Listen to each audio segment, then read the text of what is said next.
നിങ്ങളുടെ ഇഷ്ട പരമ്പരകൾ എക്സ്ക്ലൂസീവായി സൺ നെക്സ്റ്റ് ആപ്പിലൂടെ തികച്ചും ഫ്രീ ആയി ഇപ്പോഴേ ആപ്പ് ഡൗൺലോഡ് ചെയ്യൂ. അത്രത്തോളം ഈ മനസ്സിൽ ഞാനുണ്ട്. പക്ഷെ അഞ്ജുവിനെ പോലും പലപ്പോഴും ഞാൻ മറന്നുപോയിട്ടുണ്ട്. അനിയത്തേക്കാൾ എന്റെ മനസ്സിൽ രൂപേഷ് ഏട്ടനായിരുന്നു.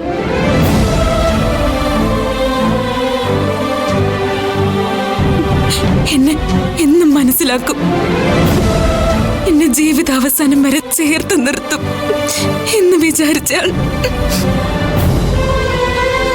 എന്നിട്ട് ഈ പ്രശ്നങ്ങൾക്ക് മുമ്പേ ഡിവോഴ്സിന് വക്കീലിനെ കണ്ടത് നീയാണെന്നാണല്ലോ അവൻ പറയുന്നത്.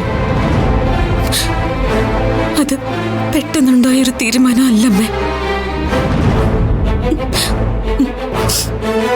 ഞാൻ നേരത്തെ പറഞ്ഞില്ലേ, ഒന്ന് ചലിച്ചാൽ എനിക്ക് മനസ്സിലാവുമെന്ന്.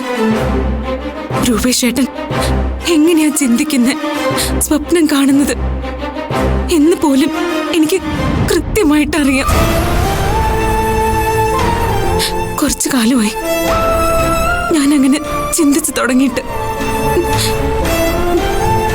രൂപേഷ് ഏട്ടനോ മറ്റുള്ള ആർക്കും ഒരു ഭാരമാവാൻ ഞാൻ ആഗ്രഹിക്കുന്നില്ല. മോളെ, സ്വരം നന്നായിരിക്കുമ്പോ പാട്ട് നിർത്തുന്നതല്ലേ നല്ലത്.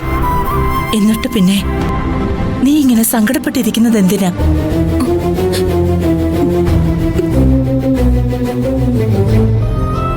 ഞാൻ പറയട്ടെ നിന്റെ മനസ്സിൽ എന്താണെന്ന്.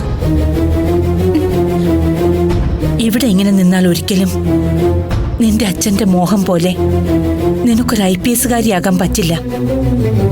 അതുകൊണ്ടല്ലേ നീ രൂപേഷ് ഏട്ടന്റെ മനസ്സിൽ എത്രത്തോളം വലുതാണ് ഒരു കുഞ്ഞ് വേണമെന്നുള്ള ആഗ്രഹം. അത് നിറവേറ്റേണ്ട ഞാൻ ഒരിക്കലും ഒരു അമ്മയാവാൻ പറ്റില്ല എന്നറിഞ്ഞ നിമിഷം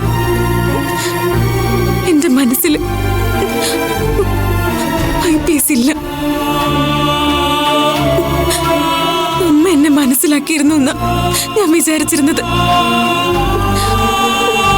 അമ്മ പോലെ ഇപ്പൊ അതല്ല മോളെ, നിന്റെ ആഗ്രഹത്തിന് വേണ്ടി എന്റെ മോനെ വിട്ടിട്ടാണെങ്കിലും ഈ വീട്ടിൽ നിന്ന് ഇറങ്ങാൻ നിന്റെ ഒപ്പം ഞാനും ഉണ്ടെന്ന് പറഞ്ഞതാ. വേണ്ടമ്മേ, ഇങ്ങനെ ഒരു അമ്മയും മകനെയും ഞാൻ ജീവിതത്തിൽ കണ്ടിട്ടില്ല.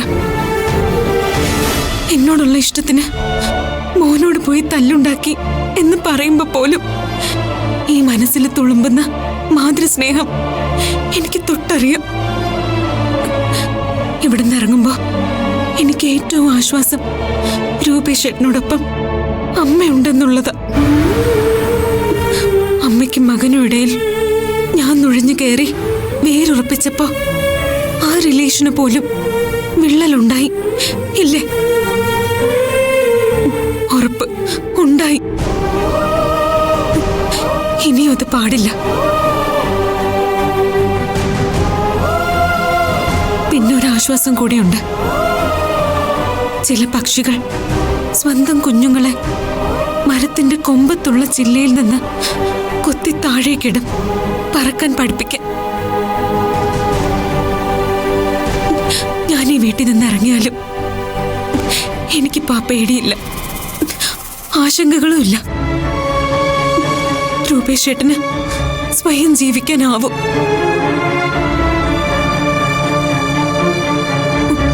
അതിനുള്ള കരുത്തും പ്രാപ്തിയും രൂപേഷ് ഏട്ടനുണ്ട്.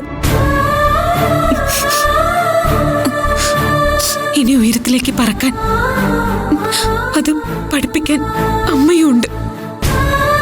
നിന്നോട് തർക്കിക്കാൻ ഞാനില്ല. വീണയുടെ കല്യാണം കഴിഞ്ഞാൽ നീ ഇറങ്ങിപ്പോവുമെങ്കിൽ ഈ കല്യാണം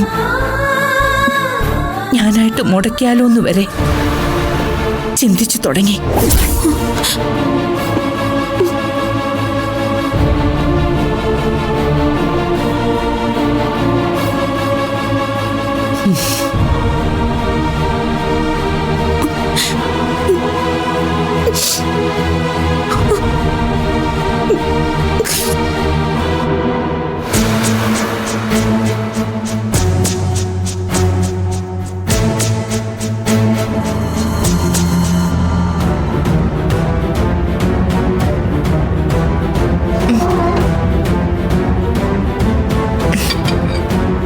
ശ്രേയ പ്ലീസ്, എണീറ്റ് പോവരുത്.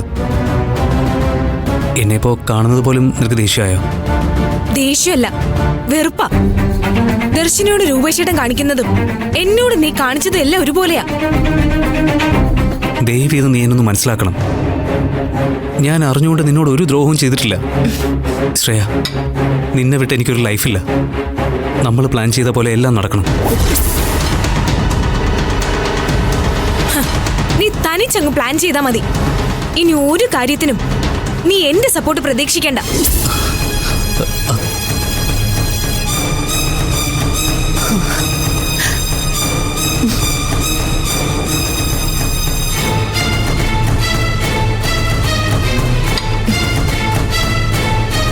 നീ എന്തിനാ നിഖിലിനെ കണ്ട് എഴുന്നേറ്റ് പോകുന്നേ?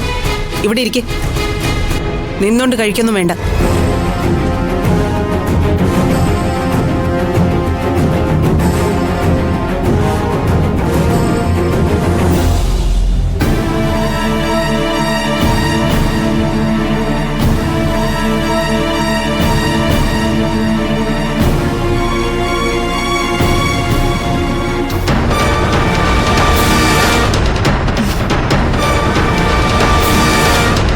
എന്റെ അച്ഛന്റെ സ്വത്ത് കണ്ടിട്ടല്ലേ നീ എന്നെ സ്നേഹിച്ചത്?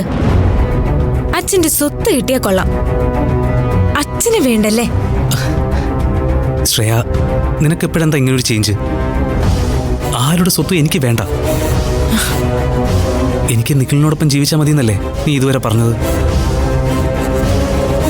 ആരാ പറഞ്ഞത് സ്വത്ത് മോഹിച്ച ഞാൻ നിന്നെ സ്നേഹിച്ചതെന്ന്? സി നിഖിൽ, നീ കാരണം എന്റെ അച്ഛന്റെ മരണം തൊട്ടു മുൻപിൽ കാണേണ്ടി വരുമോ എന്ന് പേടിച്ച് ICUവിന്റെ മുൻപിൽ പ്രാർത്ഥിച്ചോണ്ട് ഉറക്കൊഴിച്ചിരുന്നവളാ ഞാൻ. ആ സമയത്ത് ഞാൻ അമ്മയ്ക്ക് കൊടുത്ത പ്രോമിസാ, ഇനി ഒരിക്കലും അച്ഛനും അമ്മയും വിഷമിപ്പിക്കുന്ന ഒരു തീരുമാനവും ഞാൻ എടുക്കില്ലെന്ന്. ആശുപത്രിയിൽ അച്ഛനെ കൊണ്ടുപോകുന്ന നിമിഷം വരെ എല്ലാം ഉപേക്ഷിച്ച് നിന്നോടൊപ്പം വരാനിരുന്നവളാ ഞാൻ. പക്ഷെ എന്റെ കൺമുൻപിൽ വെച്ച് അച്ഛനുമായി നീ വഴക്കുകൂടി. അപ്പൊ അച്ഛനോട് പറഞ്ഞതൊക്കെ നിനക്ക് ഓർമ്മയുണ്ടോ? അച്ഛനെ ആ കുപ്പിച്ചിലിന്റെ മുകളിലേക്ക് നീ തള്ളിയിട്ടപ്പോ എല്ലാം തകിടം മറിഞ്ഞു. ഓ പിന്നെ, കുപ്പിച്ചിലുകൊണ്ട് മുറിഞ്ഞിട്ട് ലോകത്ത് ഇന്നേവരാരും മരിച്ചിട്ടില്ല. എന്താ നീ പറഞ്ഞേ? ഓ, നീ ഇപ്പൊ എന്ത് നിസ്സാരായിട്ടായി പറഞ്ഞത്? ICUയിൽ 24 hours ഒബ്സർവേഷനിൽ കിടന്നപ്പോ ഡോക്ടേഴ്സ് എല്ലാം ഒരു ഹോപ്പും ഇല്ലെന്ന് പറഞ്ഞപ്പോ ഞാനും അമ്മയും ഒരുപോലെ കണ്ണടച്ചിട്ടില്ല. സകല ദൈവങ്ങളെയും വിളിച്ച് എന്തെല്ലാം നേർച്ച നേർന്നു, അതൊക്കെ അറിയോ നിനക്ക്? അങ്ങനെ പറഞ്ഞെങ്കിൽ അയാൾ വല്ല വ്യാജ ഡോക്ടറും ആയിരിക്കും. ഇല്ല നിഖിൽ, ഇനി നമ്മൾ തമ്മിൽ ഒരു റിലേഷനും ഉണ്ടാവില്ല.